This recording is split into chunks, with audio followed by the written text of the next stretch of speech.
Yo guys, good evening. So nandito tayo ngayon guys sa airport dito sa Terminal 3. So inaantay namin guys yung cousin ko tsaka yung husband niya. Galing silang Cagayan de Oro. So ngayon oras nasa ere na sila.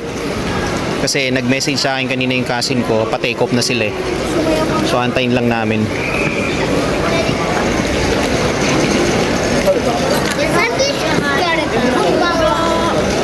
Nasaan na sila? Yun. Nandun pala sila yun, no? Yung wife ko tsaka si tita ko.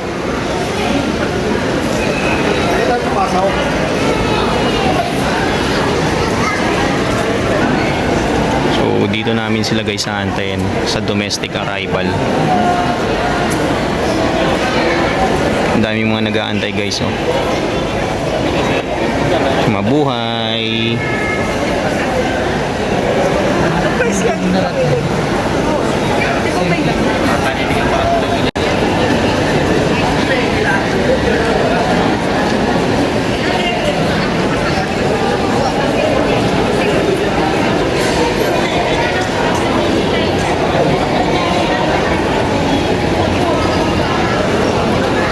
Ayun guys yung wife ko tsaka tita ko. Ayun yung wife ko naka-short. Tapos ayun yung tita ko.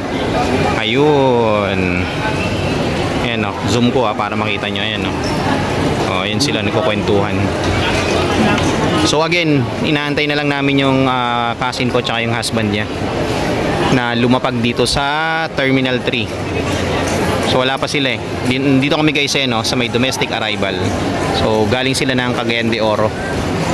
Pabalik na sila ngayon.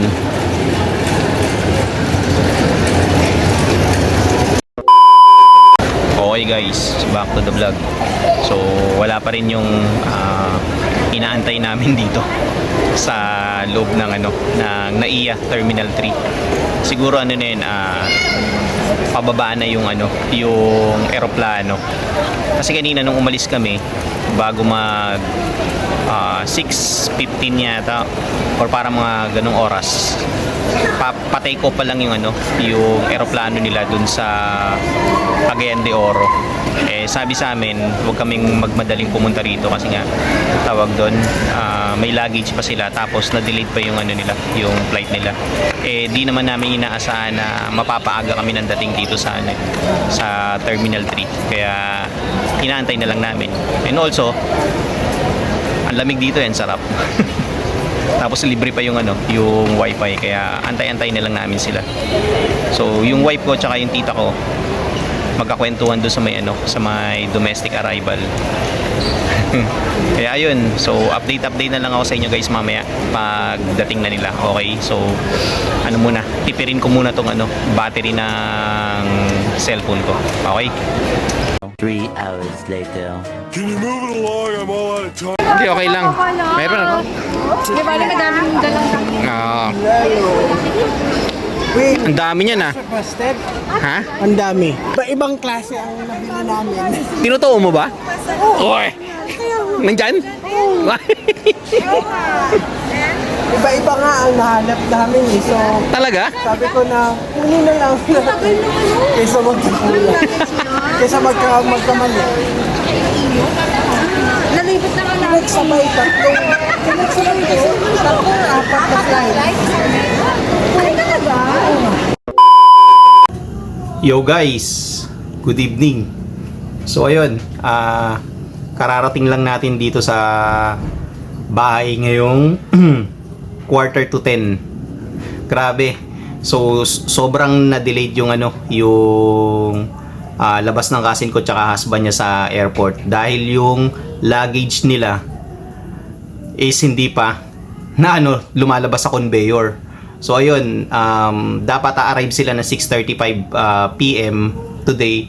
Lumabas sila 8:47 na ng gabi. Dahil nga ayun again, yung luggage nila na delayed. So tatlong flight sila na dumating na Cebu Pacific and then sila yung pang-last. So ayun, natagalan sila dahil kakaantay dun sa luggage nila. But ayun nga, so nandito na kami ngayon sa bahay, kararating lang namin at kakain muna kami ng hapunan. So ayun guys, ito lang muna yung vlog ko for today. So sinundo lang namin yung cousin ko tsaka husband niya sa NAIA Terminal 3 galing ng CDO. Nagbakasyon sila ng 2 weeks. So ayun, out muna ako. So kita-kits tayo sa susunod na vlog guys. Peace out.